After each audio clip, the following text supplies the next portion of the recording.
नमस्कार साथियों। कुछ होगा कुछ होगा, कुछ होगा कुछ होगा अगर मैं बोलूँगा, कुछ होगा कुछ होगा अगर मैं बोलूँगा, ना टूटे तिलिस्म सत्ता का मेरे अंदर एक कायर तो टूटेगा, न टूटे तिलिस्म सत्ता का मेरे अंदर एक कायर तो टूटेगा। ये पंक्तियाँ थी रघुवीर सहाय की। तो आज हम हमारी पाठ्य पुस्तक उसी क्रम में, जिस क्रम में हम पढ़ रहे हैं उसी क्रम में आज हम हमारी पाठ्य पुस्तक आरोहण या कहें कि कक्षा 12 है कि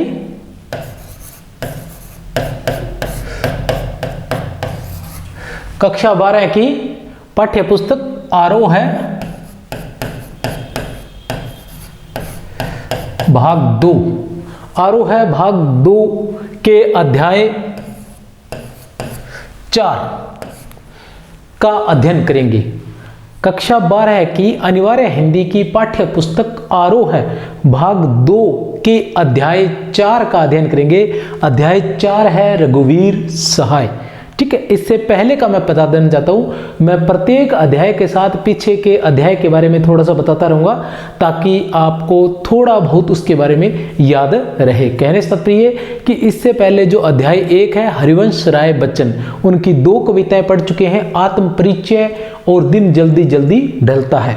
अध्याय 2 था आलोक धनवा का, उनकी कविता पतंग, उनकी कविता पतंग हम पढ़ चुके हैं। उसके बाद अध्याय 3 था कुंवर नारायण, जिसमें हम एक तो कविता के बहाने और दूसरी थी बात सीधी थी पर। एक तो है कविता के बहाने और दूसरी कविता थी बात सीधी थी पर। तो ये 2 कविताएं पढ़ चुके थे। अध्याय 4 है रघुवीर सहाय। रघुवीर सहाय की हम कविता पढ़ेंगे कैमरे में बंद अपाहिज। कौन सी कविता पढ़ेंगे? कैमरे में बंद अपाहिज। इसके बारे में आगे विस्तार से जानेंगे। इससे पहले मैं रघुवीर सहाय के बारे में बता देना चाहता हूं कि रघुवीर सहाय प्रयोगवाद के कवि थे। रघुवीर सहाय प्रयोगवाद के कवि थे और इनको दूसरा सप्तक में इनको स्थान मिला था। कौन सा सप्तक में? दूसरा सप्तक में।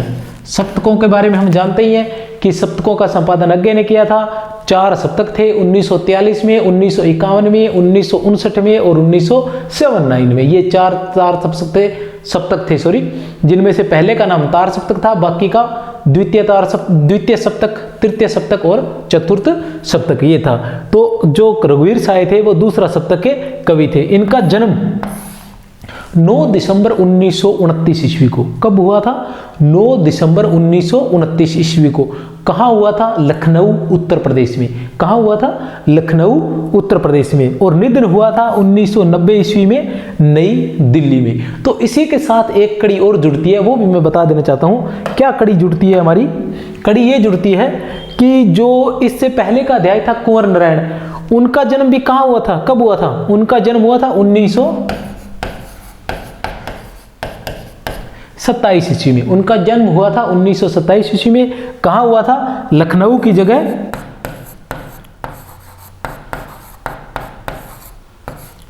फैजाबाद उत्तर प्रदेश में। उनका जन्म भी उनका जन्म उत्तर प्रदेश के फैजाबाद में हुआ था। और उसके बाद उनका निधन हुआ था 2017 ईस्वी में और उनका निधन भी नई दिल्ली में हुआ था। ये बातें मैंने इसलिए बताई है क्योंकि ये एक जैसी है। कैसे कि रघुवीर सहाय का जन्म भी कहाँ हुआ था? उत्तर प्रदेश में। बस फर्क इतना है कि इनका लखनऊ में हुआ था और कुंवर नारायण का उत्तर प्रदेश में हुआ था। रघुवीर सहाय का निधन भी नई दिल्ली में हुआ था और उनका निधन भी नई दिल्ली में हुआ था। तो ये चीजें आसानी से एक दूसरे के साथ जुड़ रही हैं, इसलिए हमें आसानी से इनके बारे में याद कर सकते हैं।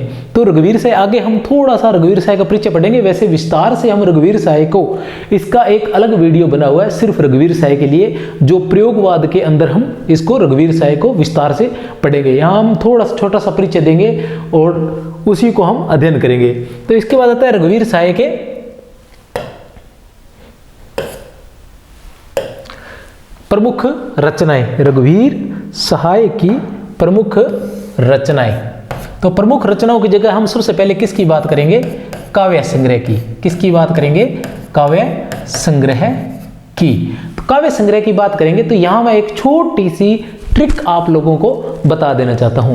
वो ट्रिक ये है, उस ट्रिक को विस्तार से प्रयोगवाद में बताया गया है। यहां मैं ट्रिक बता देता हूं कि रघुवीर सहाय दूसरा सप्तक के कवि हैं। रघुवीर सहाय दूसरा सप्तक के कवि हैं जो सीढ़ियों पर धूप में बैठकर आत्महत्या के विरुद्ध सीढ़ियों पर धूप में बैठकर आत्महत्या के विरुद्ध लोगों से कह रहे थे कि हंसो हंसो जल्दी हंसो, हंसो हंसो जल्दी हंसो, लोग भूल गए हंसना, तथा कुछ पते हैं उन पर चिट्ठियां लिखो, तथा कुछ पते हैं उन पर चिट्ठियां लिखो। एक बार फिर से बोल देता हूं कि रघुवीर सहाय दूसरा सप्तक के कवि हैं। रघुवीर सहाय दूसरा सप्तक के कवि हैं जो सीढ़ियों पर धूप में बैठकर आत्महत्या के विरुद्ध लोगों से कह रहे थे कि हंसो हंसो जल्दी हंसो, हंसो हंसो जल्दी हंसो, लोग भूल गए हंसना, तथा कुछ पते हैं उन पर चिट्ठियां लिखो। और इनके सन थे, बड़ी ही आसानी से हम इनको याद कर सकते हैं। देखिए, पहला जो काव्य संग्रह रघुवीर सहाय दूसरा सप्तक के कवि हैं, ठीक है। रघुवीर सहाय दूसरा सप्तक के कवि हैं जो सीढ़ियों पर धूप में बैठकर आत्महत्या के विरुद्ध लोगों से कह रहे थे कि हंसो हंसो जल्दी हंसो, लोग भूल गए हैं हंसना, तथा कुछ पते हैं उन पर चिट्ठियां लिखो। ये इनके प्रमुख काव्य संग्रह थे। इनके सन भी बड़ी आसानी से याद कर सकते हैं, उनको भी ट्रिक के माध्यम से कैसे याद कर सकते हैं अभी बताता हूं आपको। कि पहला जो है वो है 1951 ईस्वी में, पहला है 1951 में, दूसरा है 1959 ईस्वी में, तीसरा है 1967 ईस्वी में, चौथा है 1975 ईस्वी में, और पांचवा है 1982 ईस्वी में, और छठवां है 1989 में। बड़ी आसानी। अब आपको ये आसानी कैसे हुई मैं बताता हूं आपको, आसानी से कैसे याद करोगे। पहला याद कर लो, पहला याद कर सकते हो ना। पहला याद नहीं होता तो तार सप्तक तो याद है। तार सप्तक कब, दूसरा तार सप्तक कब आया था? पहला तार सप्तक आया था 1943 ईस्वी में, और दूसरा तार सप्तक कब आया था? 1951 ईस्वी में। तो क्या सन हुआ? 1951। और 1951 दूसरा सप्तक का नाम क्यों दिया गया है? क्योंकि उनकी कुछ कविताएं जो दूसरा सप्तक में प्रकाशित हुई थी। तो सन क्या था दूसरा सप्तक का? 1951। रघुवीर सहाय किस सप्तक के कवि थे? दूसरा सप्तक के। और दूसरा सप्तक कब आया था? 1951 ईस्वी में। तो हमें क्या कुछ भी याद नहीं करना, एक सन याद करना है 1951। 1951 कर लिया। उसके बाद ट्रिक बताता हूं। 1951 प्लस 8 1959 ईस्वी, 1959 प्लस 8 1967 ईस्वी, 1967 प्लस 8 1975 ईस्वी। अब मुझे बताओ क्या किया? हुआ ना याद आसानी से। मतलब ट्रिक के माध्यम से आप याद करने का सन वही है, मैंने कुछ नहीं बदला, बस उनको थोड़ा सा तरीके से आपको बताने का प्रयास कर रहा हूं। पहला सन याद करना है 1951 ईस्वी, उसके बाद 8 जोड़ते जाओ। 1951 प्लस 8 1959 ईस्वी, 1959 प्लस 8 1967 ईस्वी, 1967 प्लस 8 1975 ईस्वी। अब आ जाओ 7 पे।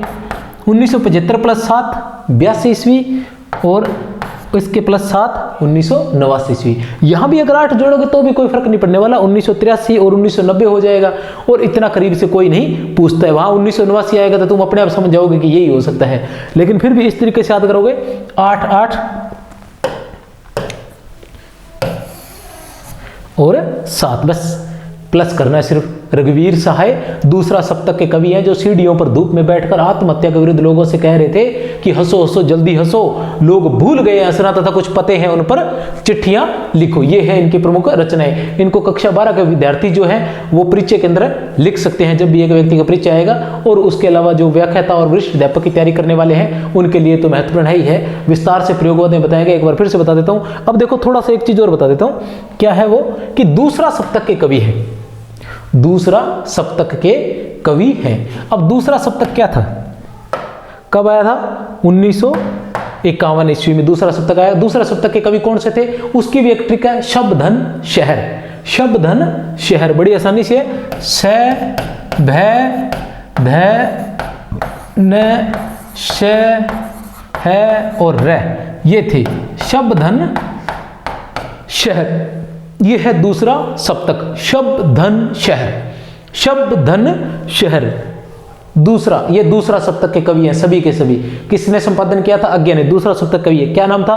पहला था शमशेर बहादुर सिंह, शमशेर बहादुर सिंह पहले कवि। दूसरे कवि थे भवानी प्रसाद मिश्र, दूसरे कवि थे भवानी प्रसाद मिश्र। तीसरे कवि हैं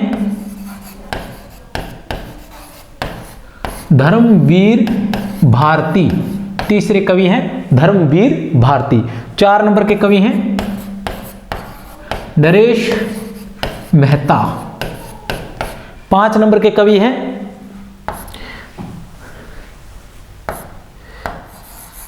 शंकुत माथुर। 5 नंबर के कवि हैं शंकुत माथुर। 6 नंबर के कवि हैं हरि नारायण व्यास और 7 नंबर के कवि हैं रघुवीर सहाय। 7 नंबर के कवि हैं रघुवीर सहाय। तो ये इनका क्रम है, शमशेर बहादुर सिंह है, भवानी प्रसाद मिश्र, धर्मवीर भारती, नरेश मेहता, शंकुत माथुर, हरिनारायण व्यास और रघुवीर सहाय। ये थे तार सप्तक के कवि। ये थोड़ा सा तार सप्तक के बारे में आपको बताना चाहता था। उसके बाद आ जाओ, उसके बाद पढ़ते हैं इनकी कहानी संग्रह। कहानी संग्रह इनका बड़ा आसान है, ठीक है ना। जो दुनिया हम बनाना चाहते हैं उसका रास्ता इधर से है। क्या है? सॉरी, जो आदमी हम बना रहे हैं, जो आदमी हम बना रहे हैं उसका रास्ता इधर है। ये इनके कहानी संग्रह है, रास्ता इधर है। ये क्या है? इनका कहानी संग्रह। क्या है इनका? कहानी संग्रह। कब प्रकाशित हुआ था? बड़ा आसानी से याद कर सकते हैं, 1972 ईस्वी में और 1982 ईस्वी में। 10 का गैप है, कोई समस्या नहीं। 1972 ईस्वी में और 1982 ईस्वी में। पहला कहानी संग्रह कौन सा है? रास्ता इधर है। और दूसरा है जो आदमी हम बना रहे हैं। पहला है रास्ता इधर है और दूसरा है जो आदमी हम बना रहे हैं। इसके बाद आते हैं इनके निबंध संग्रह। इनके निबंध संग्रह आते हैं दिल्ली मेरा प्रदेश, लिखने का कारण, उबे हुए सुखी, वे और नहीं जो मारे जाएंगे, भंवर, लहर और तरंग। इसको भी बड़ी आसानी से याद कर सकते हैं ट्रिक के माध्यम से। कैसे? कि रघुवीर सहाय ने कहा कि मेरे निबंध संग्रह, रघुवीर सहाय ने कहा कि मेरे निबंध संग्रह दिल्ली मेरा प्रदेश में, ठीक है ना। रघुवीर सहाय ने कहा कि मेरे निबंध संग्रह। आपको बता दूं कि कोई भी प्रश्न आता है ना 9 से 12 की किताबों से, कहीं भी आप देख लेना, जब प्रश्न पूछा जाएगा तो सबसे पहले ये पूछा जाएगा, अधिकतर ये पूछा जाता है कि यह किस विधा की रचना है, यह किस विधा की रचना है। तो हमने विधा को भी साथ में जोड़ लिया है। और विशेषकर जब उपन्यास की, नाटक की, कविताओं की या निबंध की बात आती है तब बड़ी समस्या आती है, उनकी विधाएं पूछी जाती है। क्योंकि हमें अक्सर कविताएं तो हम याद कर लेते हैं, काव्य संग्रह तो हम याद कर लेते हैं या करवा भी दिए जाते हैं जहां भी हम अध्ययन कर रहे होते हैं। लेकिन ये निबंध वगैरह, उपन्यास है, नाटक है, संस्मरण है, रिपोर्टाज है, रेखा चित्र है, इनके बारे में हमें ध्यान नहीं रहता। इनके बारे में जब पूछ लिया जाता है तो हमारी समस्या हो जाती है कि ये किस विधा की रचना है। तो इसमें मैंने विधा को भी साथ जोड़ा है कि रघुवीर सहाय अपने निबंध संग्रह, किसमें? दिल्ली मेरा प्रदेश में। रघुवीर सहाय अपने निबंध संग्रह दिल्ली मेरा प्रदेश में लिखने का कारण उबे हुए सुखी लोगों को मानते हैं। रघुवीर सहाय अपने निबंध संग्रह दिल्ली मेरा प्रदेश में लिखने का कारण उबे हुए सुखी लोगों को मानते हैं। और वे कहते हैं कि वे और नहीं जो मारे जाएंगे, वे और नहीं जो मारे जाएंगे, वे एक भंवर, लहर और तरंग की तरह बच जाएंगे, वे एक भंवर, लहर और तरंग की तरह बच जाएंगे। आप देख सकते हैं दिल्ली मेरा प्रदेश, रघुवीर सहाय। रघुवीर सहाय ने अपने निबंध संग्रह दिल्ली मेरा प्रदेश में कहा कि लिखने का कारण उबे हुए सुखी लोग हैं। दिल्ली मेरा प्रदेश में कहा कि मेरे लिखने का कारण उबे हुए सुखी लोग हैं।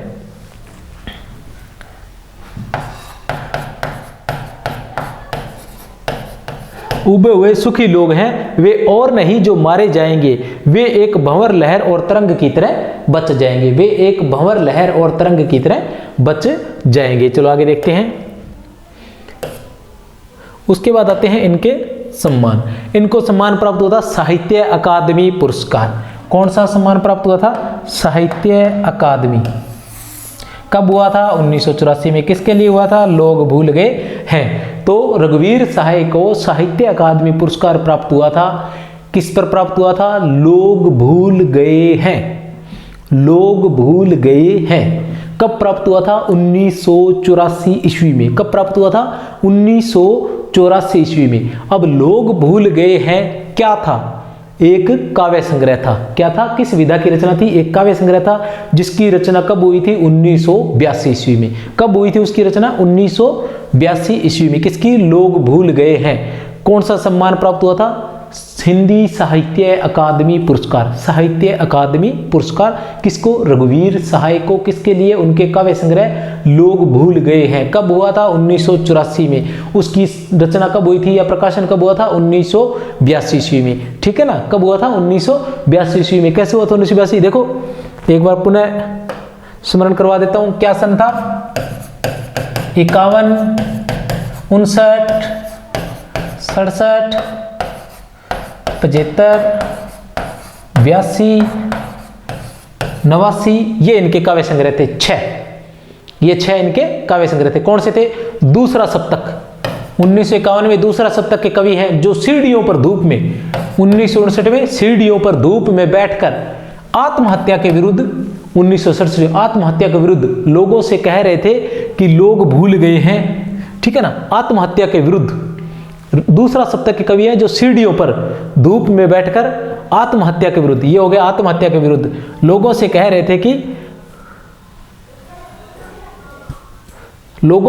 थे कि हंसो हंसो हंसो हंसो जल्दी हंसो। और 1982 में लोग भूल गए हैं। 1982 में लोग भूल गए हैं हंसना। फिर 1989 में कुछ पते हैं उन पर कुछ चिट्ठियां लिखो। ये था। अब चलते हैं आगे। चलो जी, कविता आ गई है अपनी। मुख्य बिंदु आज का हमारा यही है। वह तो मैं वैसे ही भूमिका के रूप में आपको करवाने की कोशिश कर रहा था। रघुवीर सहाय को तो भूमिका के रूप में करवाने की कोशिश कर रहा था। रघुवीर सहाय के बारे में बता देने जाता हूं कि रघुवीर सहाय पेशे से पत्रकार थे। रघुवीर सहाय पेशे से पत्रकार थी। उनके बारे में कहा जाता है कि वे केवल एक पत्रकार ही नहीं थे, बल्कि एक कथाकार और एक रचनाकार भी थी। वे एक कथाकार, एक प्रसिद्ध कथाकार और रचनाकार भी थे। उसके अलावा उनकी जो भाषा थी वो सहज बोलचाल की भाषा थी। उनकी भाषा के बारे में कहा जाता है कि उनकी भाषा सहज बोलचाल की भाषा थी। उन्होंने मतलब किस प्रकार नाटकीय अंदाज में लिखा, वो सब मतलब बहुत ही साधारण बोलचाल की भाषा में बड़े ही नाटकीय अंदाज से कविताओं को उन्होंने लिखा। उनकी कविताएं हैं वो एक प्रकार के नाटकीय अंदाज में लिखी गई कविताएं हैं। उनकी जो भाषा है बेलोस भाषा है। कहाँ की भाषा है? सड़क की, चौराहे की, संसद की, इन सब जगहों की बेलोस भाषा। मतलब साधारण जो मतलब बोली जा रही है, वास्तव में जो बोली जा रही है इन जगहों पर, सड़क में जो बोला जाता है, जैसा चौराहों पर बोला जाता है, वैसा का वैसा चित्रण इन्होंने किया है। और इनकी जो शैली है बड़ी ही व्यंग्यात्मक रही है वर्तमान पर। और रघुवीर सहाय को, ठीक है ना, रघुवीर सहाय को नई कविता का संवेदनशील नागर चेहरा भी कहा जाता है। रघुवीर सहाय को नई कविता का संवेदनशील नागर चेहरा भी कहा जाता है। नागर चेहरा, नागर का मतलब होता है, नागर का मतलब होता है नगर का या नगर के रहने वाले लोगों के बारे में। ठीक है ना? तो नगरों के बारे में, ये नगरीय जो क्षेत्र है उन क्षेत्र के बारे में इन्होंने अपनी कविताओं में ज़्यादा लिखा था। कि इन्होंने रघुवीर सहाय ने। और आज हम इनकी कविता पढ़ने जा रहे हैं। कौन सी कविता पढ़ने जा रहे हैं? कैमरे में बंद अपाहिज। कैमरे में बंद अपाहिज उनके किस काव्य संग्रह से ली गई है, ये अवश्य पूछा जाता है। चाहे कक्षा 12 का विद्यार्थी हो और चाहे वरिष्ठ अध्यापक की तैयारी करने वाला, चाहे व्याख्याता की तैयारी करने वाला, ये अवश्य पूछा जाता है कि कैमरे में बंद अपाहिज कविता किस काव्य संग्रह से ली गई है। तो मैं आपको बता दूं, यह है उनके काव्य संग्रह लोग भूल गए हैं। लोग भूल गए हैं काव्य संग्रह से ली गई है। और लोग भूल गए हैं को 1984 ईस्वी में साहित्य अकादमी पुरस्कार प्राप्त हुआ था। कौन सा पुरस्कार प्राप्त हुआ था? साहित्य अकादमी पुरस्कार। कब हुआ था? 1984 ईस्वी में। लोग भूल गए हैं की रचना कब हुई थी? 1982 ईस्वी में। लोग भूल गए हैं की रचना कब हुई थी? 1982 ईस्वी में। 1984 ईस्वी में उसे साहित्य अकादमी पुरस्कार प्राप्त हुआ था। ये भी हम पढ़ रहे हैं कैमरे में बंद अपाहिज। कैमरे में बंद अपाहिज कविता में रघुवीर साहे मीडिया की संवेदनहीनता का क्रूर चित्रण करते हैं। मीडिया की संवेदनहीनता का क्रूर चित्रण करते हैं। रघुवीर साहे लिखते हैं कि जिन पर यह उत्तरदायित्व होता है या संवेदनशीलता का उत्तरदायित्व होता है, या जिन पर यह उत्तरदायित्व होता है कि वो किसी की पीड़ा को, किसी के दर्द को लोगों तक पहुंचा सके और लोग खुद संवेदनशील होने के साथ साथ लोगों को भी उसके प्रति, उसकी पीड़ा के प्रति, उसके दर्द के प्रति संवेदनशील बना सके। लेकिन ऐसे लोग स्वयं अपने स्वार्थ के लिए खुद संवेदनहीन होते जा रहे हैं। इसके साथ साथ उन्होंने ये भी बताया है कि मीडिया किस स्तर पर गिर चुका है, उसके लिए पर्दे पर वक्त की कीमत है। कविता के माध्यम से बताया कि पर्दे पर वक्त की कीमत है। कहने से तात्पर्य है कि पर्दे पर जो आएगा उसके लिए वक्त, पर्दे के लिए वक्त जो है वो बहुत महत्वपूर्ण है। यहाँ सिर्फ हम अपने चैनल को बढ़ाने के लिए या उसके अधिक से अधिक पैसे कमाने के लिए हम किसी को दिखाते हैं। और मीडिया की जो व्यावसायिकता है, मतलब पहले जो था मीडिया थी या पत्रकारिता जो भी थे, उसका कार्य होता था समाज सेवा का कार्य। लेकिन इसमें किस प्रकार दिखाया गया है कि किस प्रकार व्यावसायिक हो गई है मीडिया, जो है वो किस प्रकार व्यावसायिक हो गई है, वो इसमें दिखाया गया है। वह भी साधारण सहज बोलचाल की भाषा में।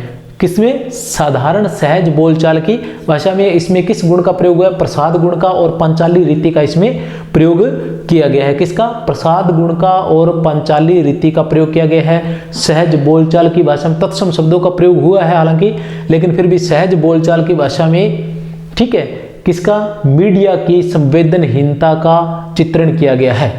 रघुवीर साहे ये बताना चाह रहे हैं कि किस प्रकार यंत्रों के साथ रहते रहते मनुष्य भी एक यंत्र ही हो गया है। किस प्रकार यंत्रों के साथ रहते रहते मनुष्य भी एक यंत्र के समान हो गया है, यह इस कविता के माध्यम से बताया गया है। देखते हैं आगे कविता में क्या कहती है कविता, कि हम दूरदर्शन पर बोलेंगे, हम समर्थ शक्तिवान, हम एक दुर्बल को लाएंगे एक बंद कमरे में, उससे पूछेंगे तो आप क्या अपाहिज हैं, तो आप क्यों अपाहिज हैं, आपका अपाहिजपन तो दुख देता है। अब देखिए इसकी जो पंक्तियां की प्रारंभ होता है, शुरुआत जो होती है वह देखिए मीडिया की मानसिकता को नजर करती है कि हम दूरदर्शन पर बोलेंगे, हम समर्थ शक्तिवान,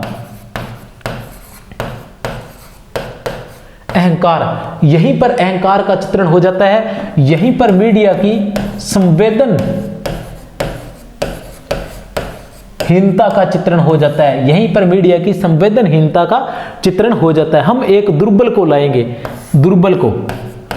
एक दुर्बल को लाएंगे। देखिए किस तरह से, मतलब एक गरीब को गरीब कहना, कमजोर को कमजोर कहना, यह अपने आप में बहुत बड़ा व्यंग्य है। जो सभ्य समाज से जुड़े हुए लोग हैं वो इस प्रकार के शब्दों का प्रयोग नहीं करते हैं। इसी के में रघुवीर साहे ने इन पर व्यंग्य किया है कि हम दूरदर्शन पर बोलेंगे, हम समर्थ शक्तिवान, हम दूरदर्शन पर बोलेंगे, हम समर्थ शक्तिवान, हम एक दुर्बल को लाएंगे एक बंद कमरे में। इस कविता में बताया गया कि किस प्रकार, मतलब एक बंद कमरे में एक अपाहिज को लाया जाता है।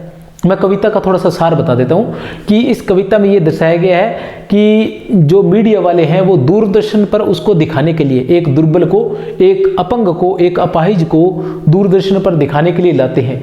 उनका ये तय होता है कि हम इसको तरह तरह के प्रश्न पूछकर, तो वो क्या करते हैं, उसको एक बंद कमरे में लेके आते हैं, क्योंकि जो स्टूडियो होता है वो बंद कमरे में होता है। बंद कमरे में उसको लेके आते हैं, फिर उससे तरह तरह के प्रश्न पूछते हैं कि आप अपाहिज क्यों हो, आपको अपाहिज होकर कैसा लगता है, आपका अपाहिज होना तो बड़ा दुख देता होगा, इस अपाहिजपन में आप कैसे जीते हो, आपको बड़ा दुख होता होगा, आप ये कैसे सहन करते हो, क्या सच में आपको दुख होता है, क्या दुनिया को देख के आप क्या करते हो, दुनिया आपको कैसी लगती है। तो इस तरह से उनको बार बार ये एहसास करवाया जाता है उस अपाहिज को कि आप अपाहिज हैं, आप दुर्बल हैं, आप कमजोर हैं और हम समर्थ शक्तिवान हैं। इस तरह से उसका बार बार मजाक उड़ाया जाता है, जिससे वह, मतलब, और मजाक क्यों उड़ाया जाता है इसमें कि ताकि वह रो सके, क्योंकि अगर वह रोएगा और दर्शक रोएंगे तो मीडिया की टीआरपी बढ़ेगी, चैनल की टीआरपी बढ़ेगी, ठीक है ना, और जो कार्यक्रम है वह सफल हो जाएगा। इसलिए बार बार व्यंग्यात्मक प्रश्न करके उसको रुलाने का प्रयास किया जाता है, लेकिन अंत तक वह रोता नहीं है। नहीं रोता तो वो कहते हैं कि पर्दे पर वक्त की कीमत है, ऐसे करके उसको हटा दिया जाता है जो अपाहिज है। तो यही इतनी सारी इस कविता का ये जो सार है, कविता का सार यही है। अब आगे देखते हैं क्या कहते हैं। हम दूरदर्शन पर बोलेंगे, हम समर्थ शक्तिवान, हम एक दुर्बल को लाएंगे एक बंद कमरे में, उससे पूछेंगे तो आप क्या अपाहिज हैं। देखिए, तो आप क्या अपाहिज हैं। संवेदनहीनता, मीडिया की संवेदनहीनता पर रघुवीर साय करारा व्यंग्य करते हैं। तो आप क्यों अपाहिज है, देखिए आप क्यों अपाहिज है, आपका अपाहिजपन तो दुख देता होगा। अब इस प्रकार के प्रश्न मीडिया के द्वारा उससे, या जो मतलब जो कार्यक्रम का संचालक है वो इस प्रकार के प्रश्न उस अपाहिज से पूछता है। देखते हैं आगे। कैमरा दिखाओ बड़ा बड़ा। अब वो क्या कहते हैं, कैमरामैन को जो संचालक है वो कहता है कि इसे बड़ा दिखाओ, थोड़ा बड़ा दिखाओ पास से। हाँ तो बताइए आपका दुख क्या है, जल्दी बताइए वह दुख बताइए, बता नहीं पाएगा। अब क्या है, उसे बार बार कहा जाता है, किसके लिए, जल्दी बताइए, जल्दी जल्दी जल्दी बताइए आपका दुख क्या है। जल्दी क्यों बताइए, क्योंकि पर्दे पर वक्त की कीमत है, ठीक है ना, जल्दी से उन्हें दूसरा कार्यक्रम भी करना है, पैसे कमाने हैं ना, ठीक है। तो क्या करें, कैमरा दिखाओ बड़ा बड़ा। ये दिखाया नहीं जाएगा, ये बताया, ये बोलता नहीं है, वो उसको बोलता है कि कैमरा बड़ा बड़ा दिखाओ, ये वास्तव में नहीं दिखाई देता। हाँ तो बताइए आपका दुख क्या है, जल्दी जल्दी बताइए, वह दुख बता नहीं पाएगा। सोचिए, बताइए आपको अपाहिज होकर कैसा लगता है। कैसा यानी कैसा लगता है, हम खुद इशारे से बताएंगे कि क्या ऐसा, ठीक है, उसको इशारे से बताने की कोशिश करते हैं भी आपको कैसा लगता है। मतलब इस प्रकार के प्रश्न पूछे जाते हैं उसको बार बार दर्द देने के लिए, और इस प्रकार के प्रश्न इसलिए पूछे जाते हैं कि वह रो पड़े, और अगर वह रो देगा तो उनका कार्यक्रम सफल हो जाएगा। अब देखिए आगे क्या कहते हैं, हाँ तो बताइए आपका दुख क्या है, जल्दी बताइए वह दुख बताइए, बता नहीं पाएगा। अब आप ही देखिए, हम किसी से दुख पूछने की कोशिश करते हैं तो क्या वह दुख बता पाएगा, और जबरदस्ती से पूछने की कोशिश करेंगे तो वह नहीं बताएगा, इसी प्रकार का। अब देखिए, सोचिए, बताइए आपको अपाहिज होकर कैसा लगता है। अब बताइए, किस प्रकार के प्रश्न पूछे जा रहे हैं कि आपको अपाहिज होकर किस पर कैसा लगता है। जैसे किसी गरीब से पूछा जाए कि तुम्हें गरीब होकर कैसा लगता है, ठीक है ना, किसी अंधे से पूछा जाए कि तुम्हें अंधा होकर कैसा लग जाता है। तो इस प्रकार के व्यंग्यात्मक प्रश्न किए जाते हैं। तो यहाँ व्यवसायिकता को दर्शाया गया है, किसकी, मीडिया की संवेदनहीनता को दर्शाया गया है कि किस प्रकार वह अपनी व्यवसायिकता के चलते क्रूर और संवेदनहीन हो जाती है, क्रूरता, ठीक है ना। फिर वो क्या कहते हैं, सोचिए बताइए, सोचिए बताइए। आगे देखते हैं, सोचिए बताइए, थोड़ी कोशिश करिए। फिर वही बार बार प्रश्न, आप जानते हैं कि कार्यक्रम रोचक बनाने के वास्ते हम पूछ पूछ कर उसको रुला देंगे, इंतजार करते हैं आप भी उसके रो पड़ने का, इंतजार करते हैं आप भी उसके रो पड़ने का। ये वो मतलब जो कवि है वो हमसे कहना चाह रहा है कि आप भी जानते हैं, ठीक है ना, आप भी जानते हैं क्या, कि कार्यक्रम रोचक बनाने के वास्ते हम पूछ पूछ कर, बार बार पूछ पूछ कर उसको रुला देंगे। इंतजार करते हैं आप भी उसके रो पड़ने का, और आप भी उसके इंतजार करते हैं रो पड़ने का। यह किसके लिए कहा गया है, दर्शकों के लिए और पाठकों के लिए। पाठक जो दर्शक जो है वो भी ये इंतजार करता है कि ये कब रोएगा, अभी रोएगा, अभी रोएगा, ठीक है ना। यहाँ क्या इंतजार करते हैं आप भी, आप कौन है यहाँ, दर्शक, उसके रो पड़ने का, उसके किसके, अपाहिज के, किसके, अपाहिज के रो पड़ने का करते हैं। हम पूछ पूछ कर उसको रुला देंगे। तो इस तरह से मीडिया की व्यवसायिकता और व्यंग्यात्मकता पर हम पूछ पूछ कर उसको रुला देंगे। हम पर्दे पर दिखलाएंगे फूली हुई आंख की एक बड़ी तस्वीर, बहुत बड़ी तस्वीर। क्या दिखाएंगे,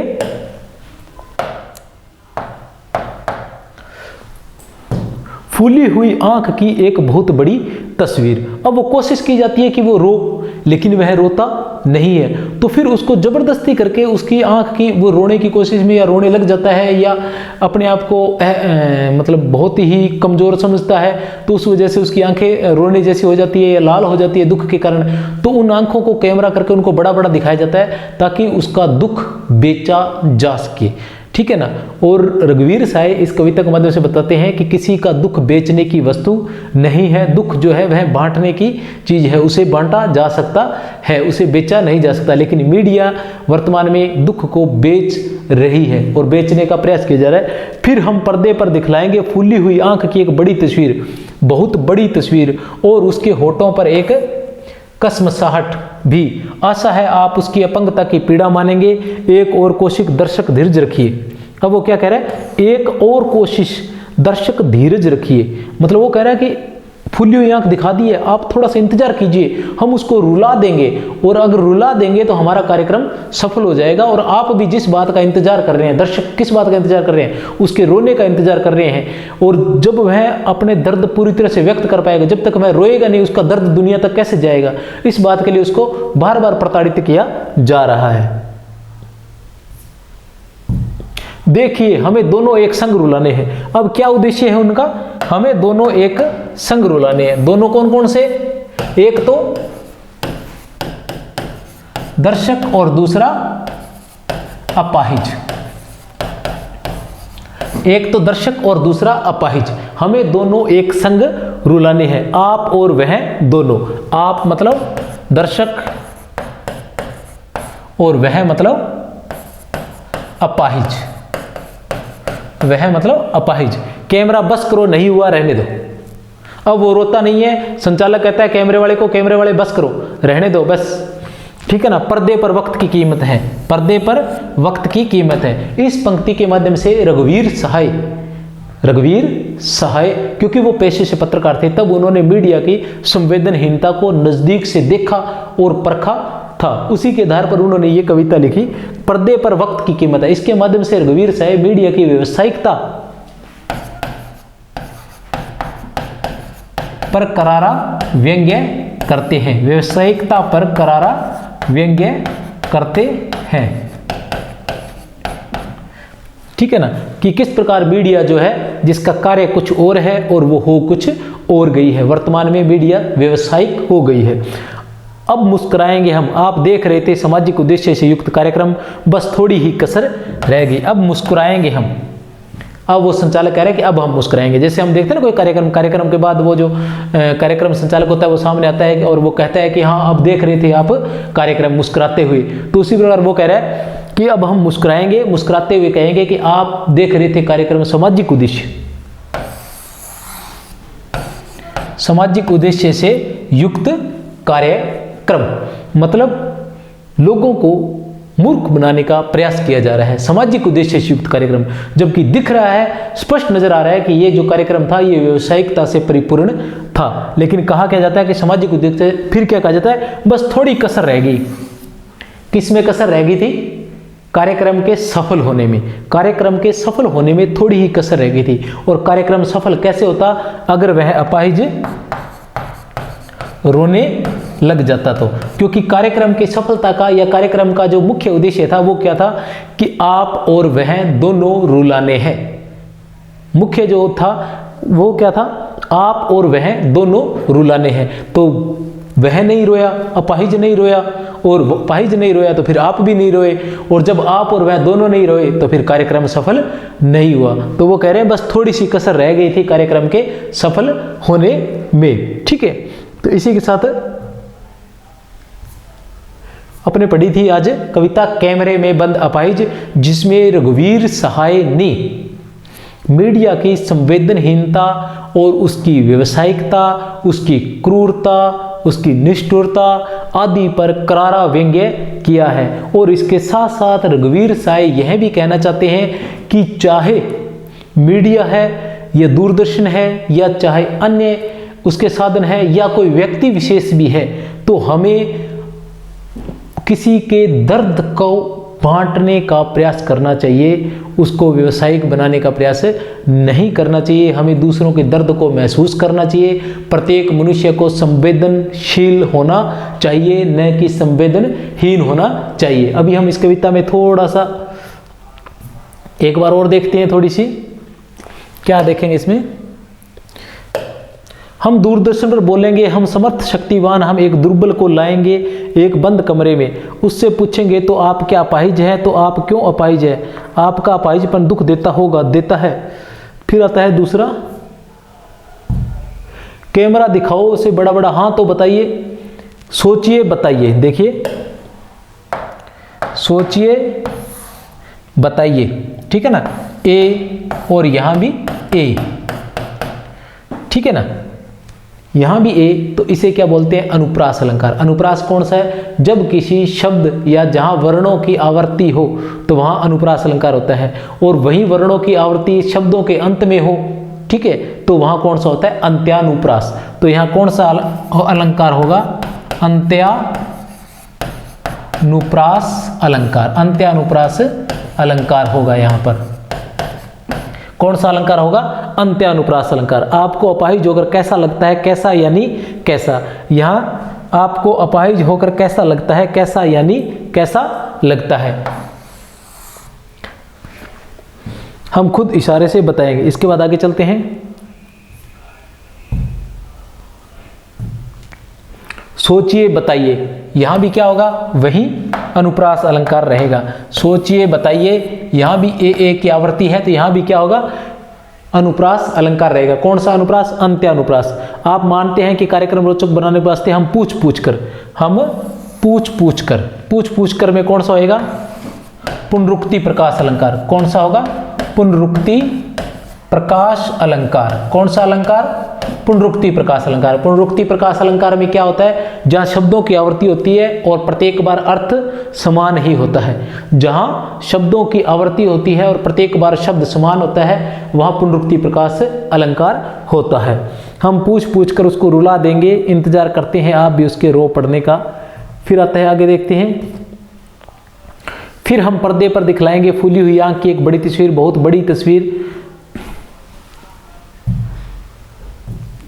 फिर हम पर्दे पर दिखलाएंगे फूली हुई आंख, ठीक है, फूली हुई आंख की एक बड़ी तस्वीर। जैसे ये आ गया बड़ी तस्वीर। अब कुछ चीजें जो छोटी, वैसे तो बहुत कुछ होता है पर थोड़ा थोड़ा, जैसे बड़ी तस्वीर। अब तस्वीर आ गया, तस्वीर क्या है, तस्वीर है संज्ञा। तस्वीर शब्द क्या है, यहां संज्ञा है। और बड़ी क्या है,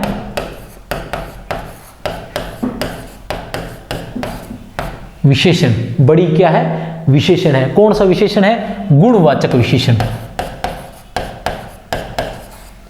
गुणवाचक विशेषण है। बड़ी क्या है, गुणवाचक विशेषण है, क्योंकि संज्ञा की विशेषता, संज्ञा की जो विशेषता बता, संज्ञा या सर्वनाम की विशेषता बताने वाले आपको बता देता हूं। किसी व्यक्ति, वस्तु, स्थान या भाव के नाम को संज्ञा कहते हैं। किसी व्यक्ति, वस्तु, स्थान या भाव के नाम को संज्ञा कहते हैं। संज्ञा के 3 भेद होते हैं, व्यक्तिवाचक संज्ञा, जातिवाचक संज्ञा और भाववाचक संज्ञा। उसके बाद आता है संज्ञा या सर्वनाम की विशेषता बतलाने वाले को क्या कहते हैं, विशेषण। संज्ञा के स्थान पर आने वाले शब्दों को सर्वनाम कहते हैं। संज्ञा और सर्वनाम दोनों की विशेषता बतलाने वाले को विशेषण कहते हैं। और यहाँ है विशेषण कौन सा, गुणवाचक विशेषण है। और उसके होठों पर एक कसमसाहट भी थी। आशा है आप उसे उसकी अपंगता की पीड़ा मानेंगे। एक और कोशिश, दर्शक धीरज रखिए। बहुत बड़ी तस्वीर, यहां भी वही है, बहुत बड़ी तस्वीर। तो यहां आता है प्रविशेषण। यहां क्या ढूंढेंगे हम, प्रविशेषण। कौन सा है प्रविशेषण, बहुत। बहुत जो है वो प्रविशेषण है। जो विशेषण की ही विशेषता बतलाता है उसे क्या कहते हैं, प्रविशेषण। विशेषण की ही विशेषता बतलाने वाला, विशेषण की विशेषता। अब विशेषण क्या है, संज्ञा क्या है, तस्वीर। विशेषण क्या है, बड़ी, की बड़ी तस्वीर है। लेकिन बहुत आ गया तो ये क्या हो गया, प्रविशेषण। बहुत बड़ी तस्वीर है तो यह हुआ प्रविशेषण। जो विशेषण की विशेषता बतलाता है उसे प्रविशेषण कहते हैं। तो बहुत बड़ी तस्वीर में तस्वीर है संज्ञा, बड़ी है विशेषण और बहुत है प्रविशेषण। एक बार फिर बोलते हैं, बहुत बड़ी तस्वीर। तस्वीर है संज्ञा, बड़ी है विशेषण और बहुत है प्रविशेषण। आपको बता देना चाहता हूँ, व्याख्याता और वरिष्ठ अध्यापक के लिए तो जरूरी है ही है। और कक्षा 12 की तैयारी करने वाले भी इस तरह के संज्ञा, सर्वनाम या विशेषण का अगर प्रयोग कर देते हैं तो उनका एक भी नंबर कटने वाला नहीं है। व्याख्या आदि में या उत्तर वगैरह में या किसी प्रकार के इस प्रकार का संदर्भ या इस प्रकार के शब्दों के बारे में थोड़ा बहुत भी व्याख्यान कर देते हैं अपने प्रश्नों के उत्तरों में, तो जो कॉपी जांच करने वाला है वो बहुत अधिक प्रभावित होगा और आपको बहुत अच्छे अंक प्राप्त होंगे।